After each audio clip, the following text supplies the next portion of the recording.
శాలిని రాజ్యాన్ని ధర్మవర్మ అనే రాజు పరిపాలించేవాడు. ఉన్నట్టుండి మహామంత్రి మరణించాడు. దాంతో మహామంత్రి పదవి ఖాళీ అయింది. ధర్మవర్మ బాగా తెలివితేటలు ఉన్న ఒక మంత్రిని ఎన్నుకుందామని ఒక పరీక్ష పెట్టాడు. ఆ పరీక్షలో 3 ఎంపికయ్యారు. వాళ్లను మళ్లీ పరీక్షించాలనుకున్నాడు.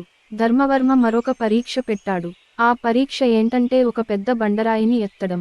మొదటి యువకుడు, ఇదేం పరీక్ష అని ముక్కు మీద వేలు వేసుకున్నాడు. అంత పెద్ద బండరాయి ఎత్తడం నాకు చేత కాదు అని పోటీ నుంచి తప్పుకున్నాడు.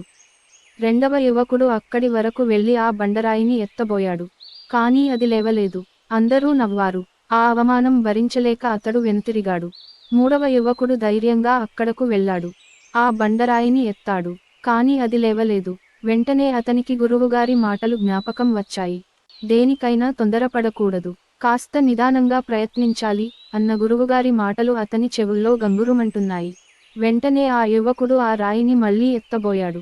ఈసారి కొద్దిగా కదలినట్లయింది. ఆ యువకుడు ఇందులో ఏదో మహత్తుంది, లేకుంటే రాజుగారు ఇలాంటి పరీక్ష పెట్టరు అని తిరిగి ఆ రాయిని పైకి ఎత్తే ప్రయత్నం చేశాడు.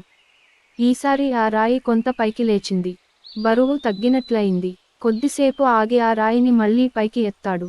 అప్పుడు అది సగం వరకు పైకి లేచింది. మరికొద్దిసేపు ఆగి తిరిగి 2 చేతులతో ఆ రాయిని అమాంతం పైకెత్తాడు. ఆ రాయి సులువుగా పైకి లేచింది. సభికులందరూ హర్షధ్వానాలు చేశారు. అప్పుడు రాజు ఆ 3వ యువకుడిని అభినందించి మహామంత్రిగా నియమించాడు. తర్వాత ఆ యువకుడు రాజుగారిని, ఆ రాయి ఎందుకలా ముందు పైకి లేవలేదు అని ప్రశ్నించాడు.